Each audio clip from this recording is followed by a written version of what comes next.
The following is a work of fiction. The intent is to promote and publicize a work of American fiction. Similarities to real people, places, or events are entirely coincidental.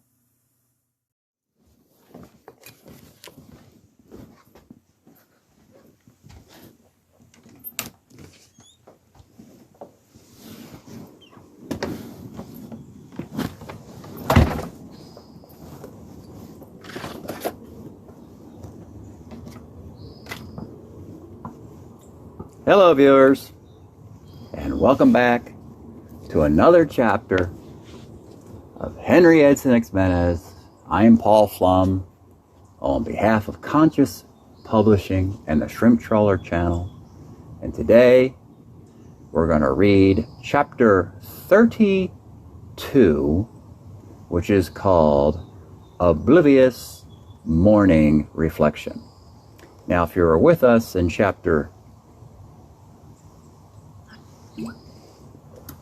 31, did a plane really crash? The chapter title. We were in the middle of the 911 situation. Plane went down in New York. We're panically driving on 95 back to Baltimore. The Philly airport's closed. There's no cars on the road. He gets home and gets into the door. Well, he doesn't get into the door because what happens is that door hanger for Orange Creole Pizza puts him here. Well, the morning after, the St. Charles Motel. If you recall chapter 29, we were at nighttime crashing out at the St. Charles Motel, and now we're back. It's 1997, November 15th, Saturday morning. It's time to go. It's our last day in New Orleans. And we got a busy day ahead of us. Oblivious Morning Reflection is the chapter. It is morning. It's a lovely sunset we had here in New Orleans this morning. But now it is time to find out what chapter 32 is all about. Oblivious Morning Reflection. Let's see. I could read it here, or I could be on my way. We'll see.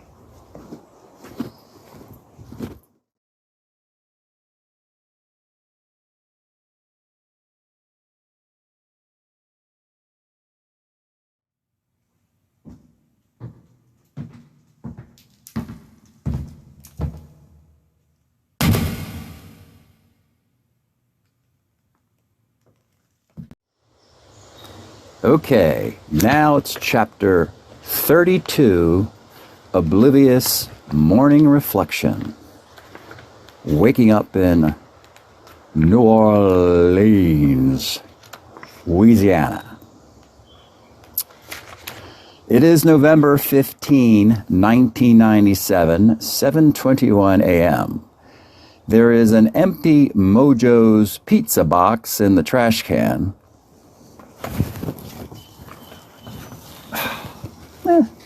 Not bad.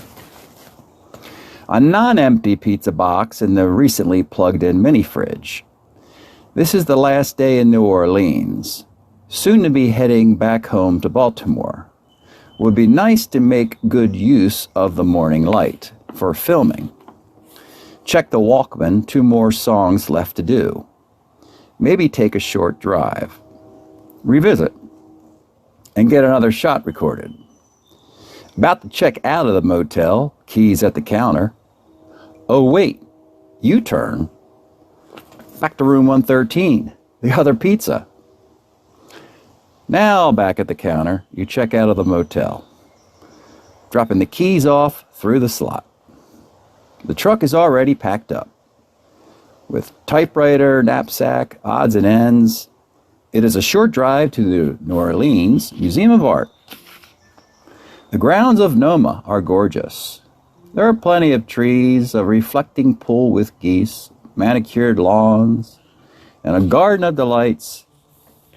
It's the Sidney and Walda Bestoff Sculpture Garden, home to 55 sculptures by artists from around the world. As you stroll around these grounds, a discovery of a small pond under a bridge. Some geese have settled over there in the water. There is a song on the Walkman titled Oblivious Morning Reflection, where this scene would fit perfectly. No fancy filter needed or required here to document this scene in nature. Everything is synced up to record the geese in the pond. While putting the camcorder away, you notice there are clumps of Spanish moss laying on the ground. Wouldn't this stuff look pretty cool back at the pad, added to the nature scene in the bedroom? I can see it. Really. It's too sunny in there anyway. The plants prevented proper curtains, drapes, and privacy, and there is a need for less UV. A natural fit into the artist statement, if there was one. So many more pieces of Spanish moss tossed into the bed liner of the truck.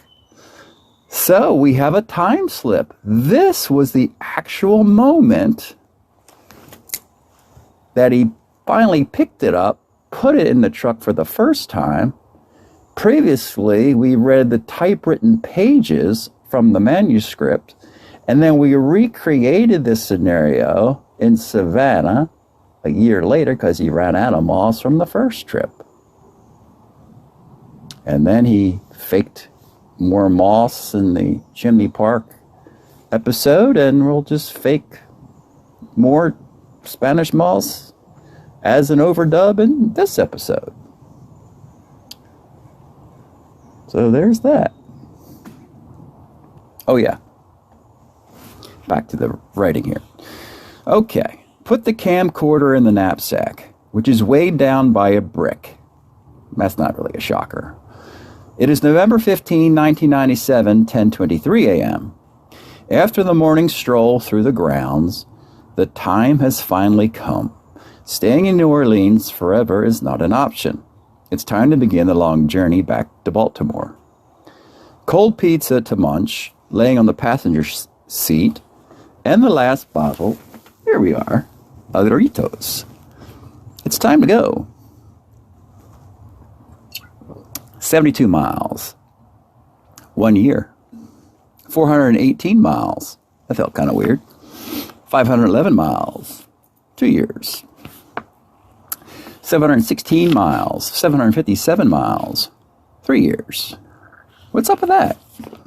Years? Really? 4 years? 904 miles. 5 years. 1,082 miles.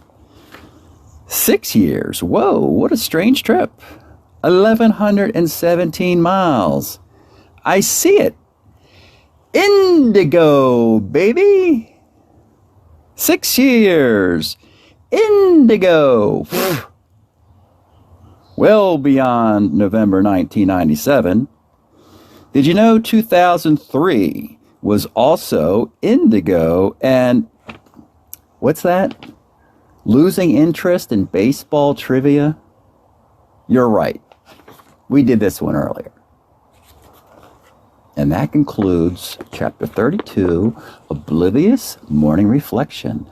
Ooh, we are going back to indigo next time we meet, and it's been a while.